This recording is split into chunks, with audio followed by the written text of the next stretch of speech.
The turbulence began the moment they passed the asteroid belt.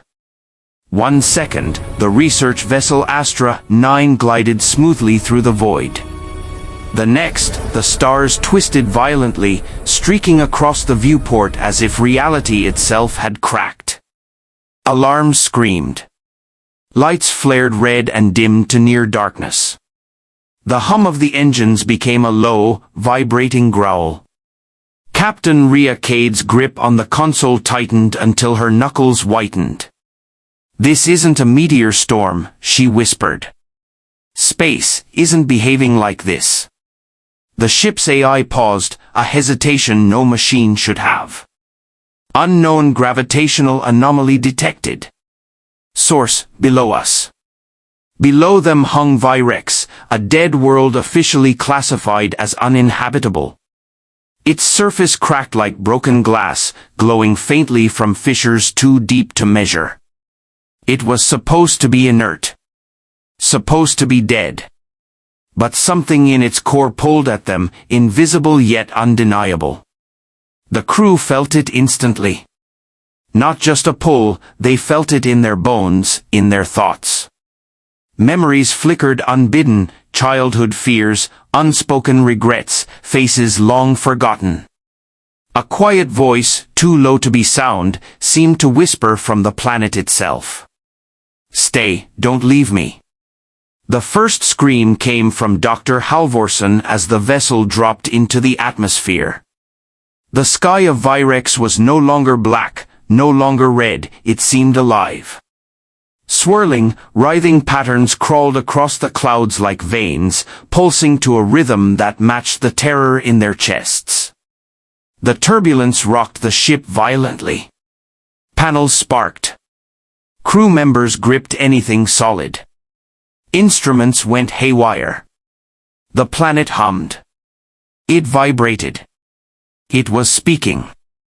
"It's watching us," Halvorsen whispered. "It knows we're here." They landed near a yawning chasm, its depth impossible to measure. From within came a low, constant hum, vibrating through their bones. The AI attempted scans, but the data made no sense. "The planet's core is collapsing," it finally reported. "But something is stabilizing it. Something intelligent." Then Malik volunteered to deploy sensors near the edge. Cameras followed him. The hum grew louder, almost alive, almost sentient. Malik stopped mid-step, eyes blank, staring at nothing. "It's calling me," he said quietly. "It says it's lonely." Before anyone could stop him, he stepped forward and vanished into the abyss. The feed cut to static. Panic swept through the crew. Fear mutated into hysteria. Shadows flickered in corners where no light should reach.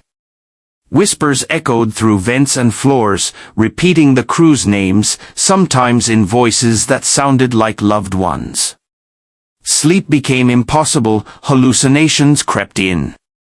Dr. Halvorsen, desperate, began scanning the chasm with thermal imaging.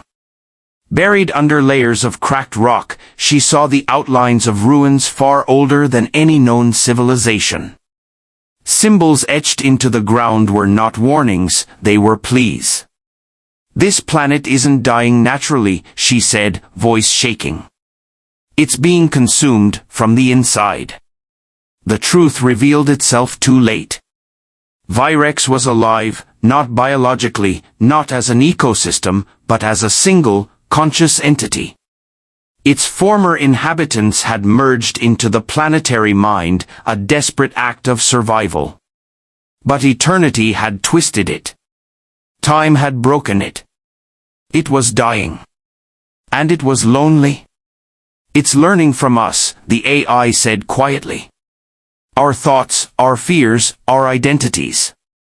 One by one, crew members vanished, drawn toward the chasm by voices that mimicked loved ones, home, safety. The ship's corridors became a maze of shadows and whispers. The hum became a chorus, chanting in the rhythm of their own heartbeats, reminding them of everything they feared most. Captain Kade was the last to remain. The planet reached directly into her mind, a pulse of emotion, loneliness, pain, terror, so intense she fell to the floor, gasping. "Stay, feel what I feel, be mine." The core of Virex opened beneath the vessel, glowing like a living, bleeding heart. The turbulence intensified. The ship groaned, bending metal and reality alike. She knew what it wanted. She knew she could not escape. Using the last of her strength, she transmitted a warning. "Do not approach Virex. This world is alive. And it doesn't want to die alone." The signal escaped. She did not.